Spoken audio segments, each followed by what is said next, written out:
Good morning, students. Today we will study chapter number 6 वचन।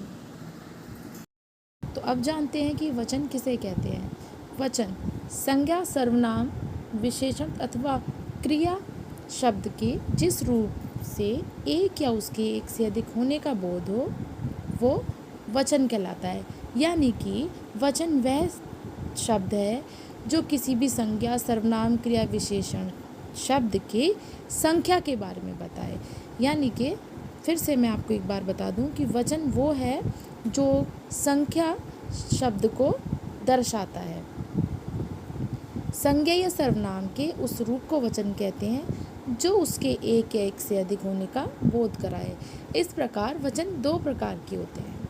वचन के दो भेद हैं, एक वचन और बहुवचन।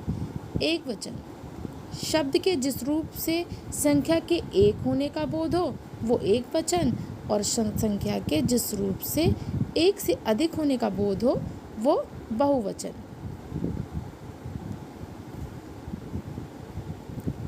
एक वचन क्या होता है? जो शब्द किसी व्यक्ति, वस्तु आदि के एक होने के बारे में बता रहा है, जैसे कलम, बस्ता, तितली, चूड़ी, माला, लड़की, बच्चा आदि।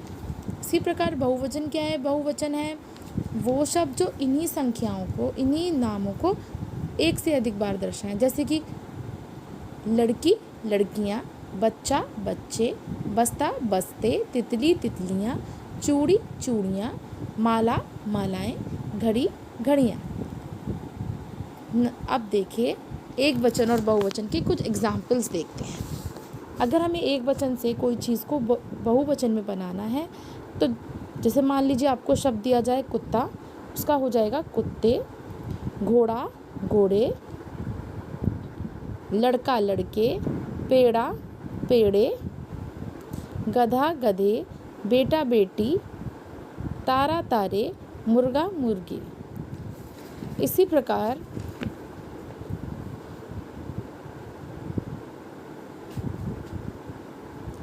अकारांत स्त्रीलिंग शब्द। अकारांत क्या होता है?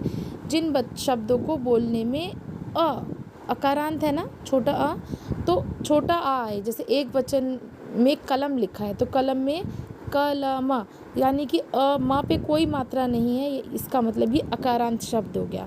जब अकारांत स्त्रीलिंग शब्द के अंत में अ के स्थान पर ए लगाने से बहुवचन बनता है। जैसे कलम, कलमें, आँख, आँखें, दावत, दावतें, रात, रातें, बात, बातें आदि।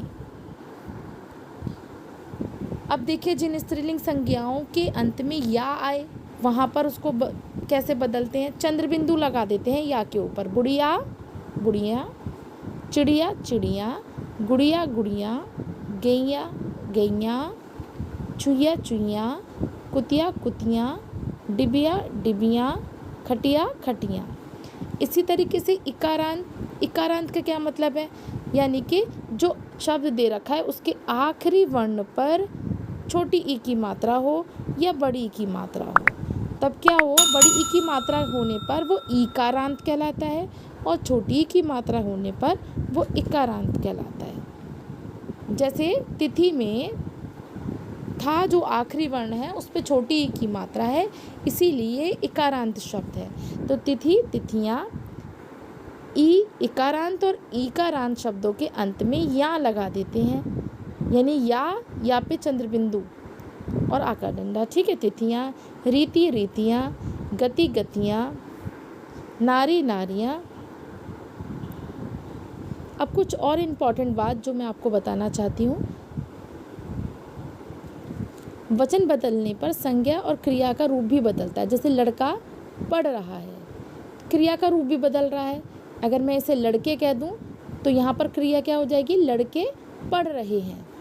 लड़की नाच रही है, एक लड़की है इसीलिए, और मैं लड़कियाँ कर दूं तो लड़कियाँ नाच रही हैं। किसी व्यक्ति का आदर करने के लिए बहुवचन का प्रयोग होता है। नेहरू जी भले ही एक हैं, लेकिन जब हम इनका साथ में क्रिया लगाएंगे तो वो बहुवचन में आएंगे। जैसे कि नेहरू जी भारत के प्रधानमंत्री थे। थे लिखा है यहाँ पर था नहीं लिखा है।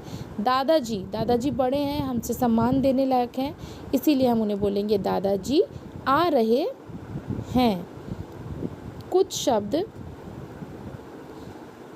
एक वचन होने पर भी बहुवचन के रूप में प्रयोग होते हैं, जैसे हस्ताक्षर, आंसू, दर्शन, बाल। दिखने में आपको एक वचन लग रहा है, लेकिन ये अपने आप में बहुवचन होते हैं। कुछ शब्द एक वचन और बहुवचन दोनों में एक समान रहते हैं, जैसे बादल, भीड़, पानी, पिता, घर, जनता। यहाँ पर इसको आप बहुवचन बनाने में ये नहीं कर सकते कि बादले, भीड़ें, पानी, ऐसा नहीं हो सकता, रॉन्ग हो जाएगा। ठीक है, तो ये एक वचन और बहुवचन दोनों में समान रहते हैं। इसी तरीके से जन, गण, वृंद, लोग आदि बताते हैं। आदि क्या, ये भी बहुवचन को बताते हैं। गुरुजन, देवगण, नेतागण, अध्यापक वृंद, डॉक्टर, लोग, है ना, आदि, ये सब तो बहुवचन है। आई होप स्टूडेंट्स आपकी ये चैप्टर समझ में आया होगा।